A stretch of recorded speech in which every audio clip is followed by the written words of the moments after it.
assalaamu calaykum saaxiibayaal kulligeenba meel kastoo aad nagala socotaan halkani waa Garaad TV. qodobada aad xilligan ay ku daawan doontaan wararkeena waxaa ka mid ah xasan sheekh maxamuud oo markii labaad loo doortay madaxweynaha jamhuuriyadda federaalka ee Soomaaliya. madaxweynihii ka horeeyay Maxamed Cabdullaahi Farmaajo oo si sharaf leh ugu hambaliyeeyay iyo dabaaldegyo ka bilowday qaybo ka mid ah wadanka oo ay ka mid tahay magaalada Muqdisho. mas-uuliyiin kala duwan oo ka mid yahay ra'iisul wasaare Maxamed Xuseen Rooble oo u hambaliyeeyay madaxweynaha tobnaad ee Soomaaliya Xasan Sheekh Maxamuud. waxaad sidoo kale daawan doontaan taariikh nololeedka madaxweyne Xasan Sheekh Maxamuud oo markii labaad ku guuleystay xilka madaxweynaha jamhuuriyadda federaalka ee Soomaaliya. qodobadaasi iyo wixii kale ee soo raaca ayaan idiin soo gudbin doonaa haddii rabbiga weyne sidaasi naga aqbalee diyaar garooba saaxiibayaal.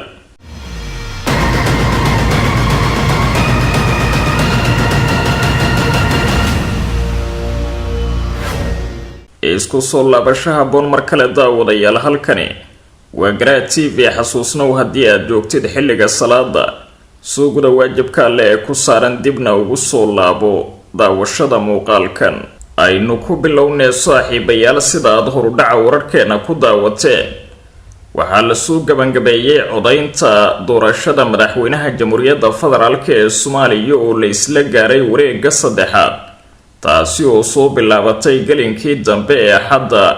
waxaana madaxweynaha jamhuuriyadda federaalka ee Soomaaliya loo doortay Xasan Sheekh Maxamuud oo horey usoo noqday madaxweynihii sideedaad ee Soomaaliya intii u dhaxaysay sanadkii 2012 ilaa 2017. Xasan Sheekh Maxamuud ayaa noqday madaxweynihii ugu horeeyay ee markii labaad kusoo noqda xukunka wadanka taariikhda Soomaaliya, wuxuuna xilka kala wareegay madaxweyne Maxamed Cabdullaahi Farmaajo oo horey xukunka uu ugu wareejiyay 5 sano ka hor sanadkii 2017. Xasan Sheekh Maxamuud ayaa wareegii labaad uga soo gudbay 110 cod, halka uu madaxweyne Maxamed Cabdullaahi Farmaajo uga soo gudbay 83 cod. waxaana labada murashax ay kala hareen wareegii saddexaad ee ugu dambeeyay doorashada oo soo bilaabatay duhurkii Axadda ayaa lagu kala baxay saqbarkii dhexe, waxaana soo xirmay toddobaadkan jiitankii dheeraa ee doorashada madaxtooyada Soomaaliya. Xasan Sheekh Maxamuud ayaa kusoo baxay codad aad u tiro badan oo uu ka helay baarlamanka labada aqal oo gaarayay 328 xubnood, waxaana uu ka helay codad gaaraya 214 cod, halka Maxamed Cabdullaahi Farmaajo oo kula tartamayay wareegii saddexaad ee doorashada uu keenay 110 cod. Xasan Sheekh oo horey ugu guuleystay in dowladii uu hogaaminayay ay rasmi noqoto oo ku meel gaarka ka baxdo burburkii kadib, waxa uu noqday hadda madaxweynihii tobnaad ee wadanka Soomaaliya. kooramka xildhibaanada codeeyay ayaa ku furmay 329 xildhibaan oo iskugu jira labada aqal ee baarlamanka dowladda Soomaaliya, sida uu shaaciyay gudoomiyaha golaha shacabka Sheekh Aadan Maxamed Nuur Aadan Madoobe. doorashadani waxaa ka qayb galay 36 murashax, waxaana wareegii koobaad ka soo gudbay 4 murashax oo kala Xasan Sheekh Maxamuud, Farmaajo, Siciid Deni iyo Xasan Cali Khayre. waxaana wareegii saddexaad u soo gudbay Xasan Sheekh Maxamuud iyo Maxamed Cabdullaahi Farmaajo, iyadoo ugu dambeyntii uu xilka madaxweynaha Soomaaliya ku guuleystay madaxweynihii sideedaad ee horey usoo xukumay dalka Xasan Sheekh Maxamuud. doorashadani waxay ahayd mid ay ka dhex jireen isbahaysiyo siyaasadeed oo fara badan, codadkana la iskugu shubayay, iyadoo daqiiqadihii ugu dambeeyay ee doorashada la dareemay in murashaxiintii ugu badnaa ay codadkoodii u wareejiyeen madaxweynaha tobnaad ee xukunka ku guuleystay Xasan Sheekh Maxamuud.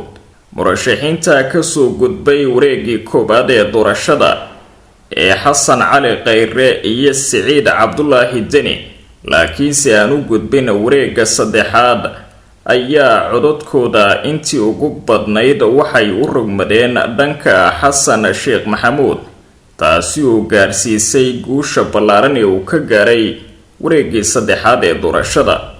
madaxweyne maxamed cabdulaahi farmaajo ayaa si sharaf leh ugu hambaliyeeyay madaxweynaha xilka kala wareegay xasan sheekh maxamuud isagoo khudbad kooban jeediyey kadib guushii uu gaaray xasan sheekh maxamuud. maxamed cabdulaahi farmaajo ayaa u mahad celiyey xildhibaanada labada aqal ee baarlamaanka dowladda Soomaaliya oo iskugu jiray kuwa codkooda siiyey iyo kuwa isaga ka codeeyay, waxaana uu sheegay in wadanku uu horay u soconayo, isagoo sidoo kale ugu duceeyay xasan sheekh maxamuud inuu ilaahay la garab galo hawsha dhibka badan ee hadda loo doortay. sida uu sheegay, waxa uu tilmaamay inuu ku faraxsan yahay in madaxweynihii isaga xilka ku wareejiyay xasan sheekh maxamuud uu mar kale dib isaguna ugu wareejiyo, waxaana uu hoosta ka xariiqay inay diyaar u yihiin in ay la shaqeeyaan xasan sheekh maxamuud si uu dalka horay ugu sii wado. sidoo kale waxaa warbaahinta la hadlay madaxweynaha guuleystay xasan sheekh maxamuud isagoo u mahad celiyey labada aqal ee baarlamaanka dowladda Soomaaliya guddigii doorashooyinka ee heerkani wax soo gaarsiiyey madaxda maamul goboleedyada iyo madaxweynaha xilka ku wareejiyey maxamed cabdulaahi farmaajo.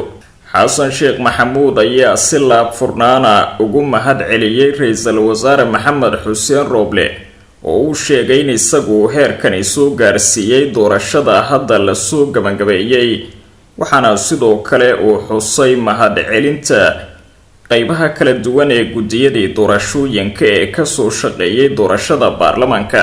doorashooyinka Soomaaliya oo soo jeetamayay wax ka badan hal sano iyo bar kadib isqabqabsi ragaadiyay dhamaystirka doorashooyinka ayaa ugu dambeyntii lagu kala baxay iyadoo xukunka dib ugu soo laabtay madaxweynihii sideedaad ee dalka Soomaaliya oo haddana noqday madaxweynaha tobnaad xasan sheekh maxamuud.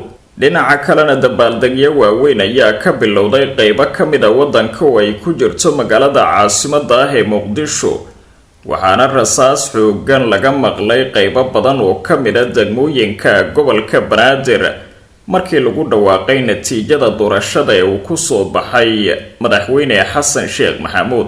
waxaa sidoo kale dabaaldegyada laga dareemay qaybo ka mid ah gobolada wadanka oo ay ku jirto magaalada Gaalkacyo ee xarunta gobolka Mudug, halkaasi oo ay saqbarkii iskugu soo baxeen qaybo ka mid ah bulshada iyagoo muujinayay sida ay ugu faraxsan yihiin guusha uu gaaray xasan sheekh maxamuud. waa tahay saaxiibayaal, dhinaca kalena waxaa durbadiiba bilowday hambalyada loo dirayo madaxweynaha cusub ee jamhuuriyadda federaalk ee Soomaaliya mudane xasan sheekh maxamuud oo noqday madaxweynaha wadanka ee 2022 ilaa 2026. mas-uuliyiinta durbadiiba hambalyada u diray xasan sheekh maxamuud waxaa ka mid ah ra-iisul wasaaraha wadanka ee hadda xilku ka dhammaaday maxamed xuseen rooble, kaasi oo qoraal uu si degdega u soo saaray ugu hambaliyeeyay madaxweynaha tobnaad ee dalka. waxaan u hambaliyeynayaa madaxweynaha tobnaad ee jamhuuriyadda federaalk ee Soomaaliya xasan sheekh maxamuud oo loo doortay inuu hogaamiyo wadanka 4 sano ee soo aadan. madaxweyne xasan waxaan eebba uga baryayaa inuu la garab galo mas-uuliyadda qaran ee loo egmaday. waxaan rajaynayaa in madaxweynaha la doortay uu dalka ku hogaaminayo hanaan wax ka tara xaqiijinta amniga dalka, horumarinta dhaqaalaha, soo celinta kalsoonidii iyo xasiloonidii siyaasadeed ee dhaawacantay, kordhinta adeegyada bulshada, hagaajinta xiriirka dibadeed ee dalka, qabyatirka dastuurka, hirgelinta doorasho qof iyo coda, iyo arrimaha kale ee hortabinta u leh dalka iyo dadka Soomaaliyeed. waa mahadsan yihiin xildhibaanada Soomaaliyeed oo codkooda dalka uga saaray xaaladii hubanti la'aanta ahayd ee uu ku soo jiray muddada dheer, ayuu ku yiri qoraalkiisa ra-iisul wasaare maxamed xuseen rooble. maanta waxay ku astaysnayd 15 May maalinta dhalinyarada iyo gobonimo doonka Soomaaliyeed, waxaana guushani taariikhiga ah ugu hambalyeynayaa dhalinyarada iyo guud ahaan shacbiga Soomaaliyeed oo aan ka codsanayo inay garab iyo gaashaan u noqdaan madaxweynaha la doortay si uu ugu guuleysto waajibaadka waaweyn ee horyaala. hagaag iminkana waxaynu eegaynaa taariikha nololeedka madaxweynaha cusub ee wadanka xasan sheekh maxamuud. waxaa madaxtooyada jamhuuriyadda federaalk ee Soomaaliya loo doortay xasan sheekh maxamuud oo horey usoo noqday madaxweynihii sideedaad ee Soomaaliya intii u dhaxaysay sanadihii 2012 ilaa 2017. xasan sheekh maxamuud oo ku guuleystay in dowladii uu hogaaminayay ay rasmi noqoto oo ka baxdo kumeel gaarkii burburkii kadib waxa uu noqday madaxweynaha tobnaad ee Soomaaliya. waxaana warbixintani kusoo gunaanadaynaa taariikh nololeedka xasan sheekh maxamuud. xasan sheekh maxamuud waa hogaamiye iyo madaxweynihii sideedaad ee Jamhuuriyadda Federaalk ee Soomaaliya intii u dhaxaysay 2012 ilaa 2017. burburkii 1991 kadib madaxweynihii koobaad ee loo doorto inuu hogaamiyo xukuumad aan ku meel gaar ahayn ayuu ahaa xasan sheekh maxamuud. waxa uu ku dhashay 1955 degmada Jalalaqsi ee bartamaha gobolka Hiiraan, hal door u dhaqdhaqaaqa dhab u heshiisiinta bulshada rayidka ah iyo ololeeya waxbarashada iyo barbaarinta ubadka ayuu ahaa.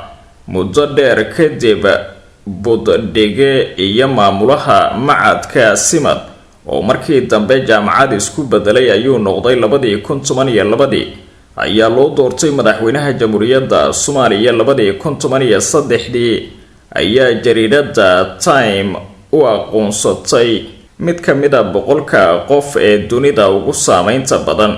xasan sheekh maxamuud shahaadadiisa koobaad 1981 ayuu ka qaatay jaamacadda ummadda isagoo ku takhasusay culumta farsamada gacanta.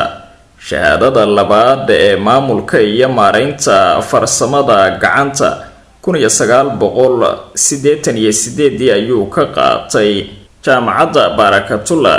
2015 ayay guddoonsiisay darajada ugu dambaysa waxaana loo aqoonsaday dadaalkiisi dheeraa ee waxbarashada ubadka Soomaaliyeed. sidoo kale xasan sheekh maxamuud waxaa jira shahaadooyin kale oo dhinaca waxbarashada ah oo uu haysto xasan sheekh maxamuud. macallin iyo tababare ayuu ka noqday dugsiga sare ee tababarka farsamada gacanta ee Lafoole. kadib waxa uu u dallacay maamulaha macadka tababarka macallimiinta ee jaamacadda ummadda. burburkii dowladii dhexe ee Soomaaliya iyo dagaaladii sokeeye dadka farakutiriska ah ee dalka ku noolaaday ayuu noqday, wuxuuna isku taagay xal u helidda dhab u heshiisiinta, xal u helidda dagaalada sokeeye iyo dib u howlgelinta xarumihii waxbarashada ee burburka. wuxuuna la shaqeeyay hay'adda qaramada midoobay ee UNDP iyo UNICEF. sidoo kale jaamacadda Oxford xarunteeda daraasaadka qaxootiga iyo mashruucyo kale ayuu la soo shaqeeyay xasan sheekh maxamuud. safarro isdaba joog ah ayuuna ku bixiyay meelo badan oo ka mid ah isagoo ujeedkiisu ahaa sidii dib u heshiisiin iyo xasilooni loo hirgelin lahaa. 2008 ayaa loo magacaabay inuu hogaamiyo shirkadda Telesom oo markaa ahayd shirkadda isgaarsiinta labaad ee dalka ugu weyn. sidoo kale shirkado kale oo geeska Afrika ka hirgalay oo gaar loo leeyahay ayuu wax ka aasaasay. sanadkii 2011 ayuu xasan sheekh maxamuud siyaasadda u xuubsiibtay. waxa uu dhisay xisbiga nabadda iyo horumarinta. xubnaha xisbiga ayaa u doortay Abriil 2011 inuu hogaamiyo xisbiga 3 sano ee ugu horeysa. bishii Agoosto 2012 ayaa loo doortay xildhibaan golaha shacabka ka tirsan ee baarlamaankii 9aad ee Jamhuuriyadda Federaalk ee Soomaaliya. 10 bishii Sebtembar ee sanadkii 2012 ayaana xildhibaanada baarlamaanka Soomaaliya u doorteen madaxweynihii sideedaad ee wadanka xasan sheekh maxamuud.